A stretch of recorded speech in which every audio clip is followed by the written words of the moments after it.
नमस्कार मंडळी, मी मीनाक्षी रेसिपी मराठीमध्ये तुमच्या सर्वांचे स्वागत करते। सर्वांना श्री स्वामी समर्थ। तर आज आपण हे जे गोल गोल बोटुळे आहेत का ते आपण बघणार आहोत। वर्षभर टिकणारे हे बोटुळे असतात।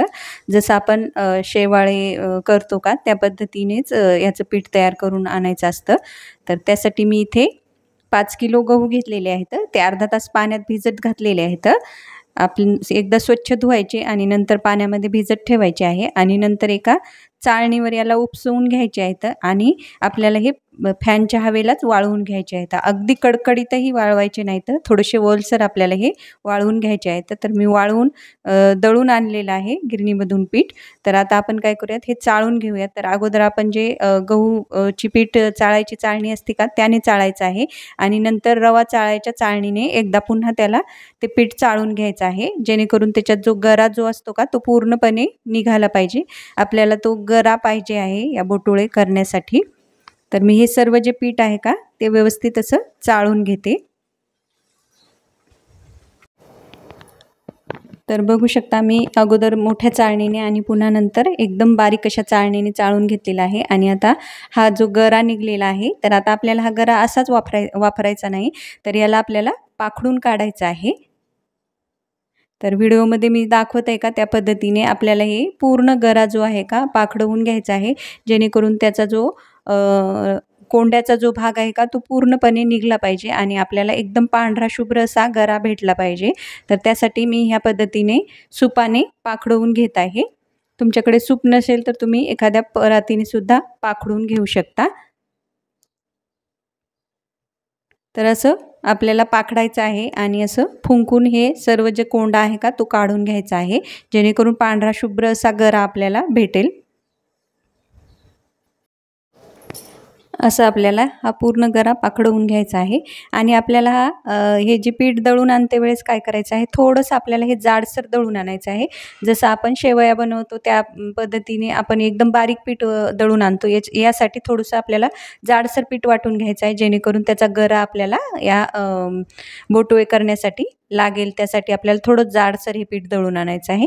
तर आता पाणी घ्यायचं आहे आणि त्याच्यामध्ये आपल्याला मीठ टाकून घ्यायचं आहे आणि असं मीठ पूर्णपणे पाण्यात विरघळवून घ्यायचं आहे आणि मोठ्या आकाराचं इथे आपल्याला टोपलं घ्यायचं आहे। तर इथे आपल्याला असं मोठ्या पद्धतीचं भांडं घ्यायचं आहे आणि त्याच्यामध्ये आपण जो गरा तयार करून घेतलेला आहे का तो घालायचा आहे। आणि मी आता व्हिडिओमध्ये दाखवत आहे त्या पद्धतीने याच्यावर पाणी टाकून घ्यायचं आहे आणि हाताने असं आपल्याला हे घोळवून घ्यायचं आहे, जेणेकरून त्याचे गोल गोल असे बोटुळे तयार होतील। तर ही प्रोसेस तुम्ही लक्षपूर्वक बघा आणि तुम्ही ह्याच पद्धतीने बोटुळे करून घ्या। तर असं थोडं थोडं पाणी टाकून आपल्याला हे बोटुळे आपल्याला हे घोळून घ्यायचं आहे। अशा पद्धतीने हात फिरवत आपल्याला हे तयार करून घ्यायचं आहे। आणि सुरुवातीला थोडंसं याचे गोळे वगैरे होतील तर घाबरवून जायचं नाही, तर ते गोळे आपल्याला काढून घ्यायचे आहेत आणि नंतर थोडेसे वाळवून ते पुन्हा मिक्सरला बारीक करून त्याचं पीठ आपल्याला पुन्हा वापरता येतं। तर त्यासाठी असं करून घ्यायचं आहे। सुरुवातीला थोडेसे गोळे होतात आणि नंतर आपण करीत गेलं की ते छान असे त्याचे गोल गोल असे बोटुळे तयार होतात। तर ह्या पद्धतीने आपल्याला पीठ टाकायचं आहे, पाणी टाकायचं आहे आणि हाताने असं कालवून घ्यायचं आहे किंवा घोळवून घ्यायचं आहे। एकदम गोल गोल गोल आपल्याला असा हात फिरवत जायचा आहे। तुम्ही जरी नवीन करणार असेल तरी तुम्ही ह्या पद्धतीने केले तर तुम्हाला नक्कीच जमतील।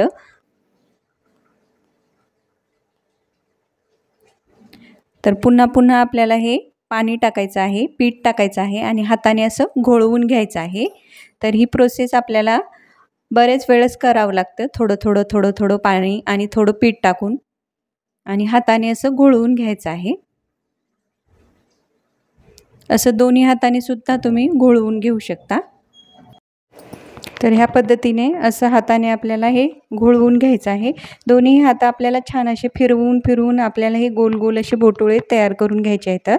जरी तुम्हाला थोडासा व्हिडिओ मोठा वाटेल किंवा ही जी प्रोसेस आहे का जे आपल्याला रिपीट करायची आहे, जेणेकरून जे बोटुळे आहेत का ते छान पद्धतीने तयार होतील।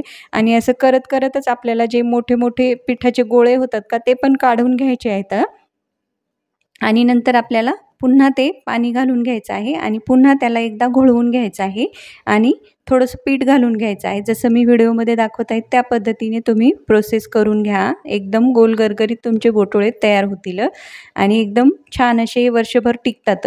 आणि आपल्याला तयार केल्यानंतर हे कडकडीत उन्हामध्ये वाळूनसुद्धा घ्यायचे आहेत, जेणेकरून ते वर्षभर आपल्याला टिकले पाहिजेत. आता तर बघू शकता व्हिडिओमध्ये दाखवत आहे त्या पद्धतीने तुम्ही करून घ्या.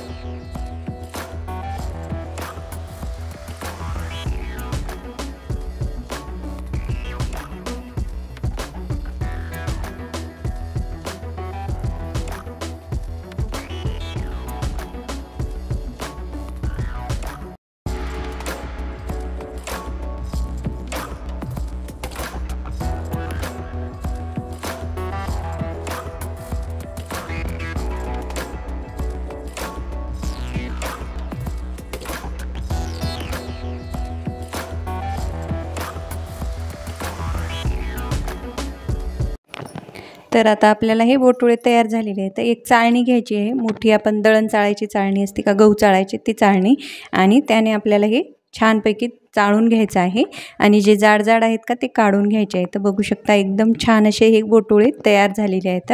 तर आपल्याला आता हे काय करायचं आहे, अगोदर आपण करते वेळेस सावलीत ठेवायचे आणि नंतर आपले करणं झाले की आपल्याला हे पूर्णपणे उन्हामध्ये 2 दिवस कडकडीत उन्हामध्ये हे वाळवून घ्यायचे आहेत, जेणेकरून वर्षभर हे टिकतील आणि एकदम खायला पण चविष्ट असे लागतात. तुम्ही कांदा, टोमॅटो आणि हिरवी मिरची, शेंगदाणे टाकून जर तुम्ही याची खिचडी केली तर एकदम चविष्ट अशी खिचडी होते आणि पौष्टिक पण आहे. तर तुम्ही नक्की करून बघा.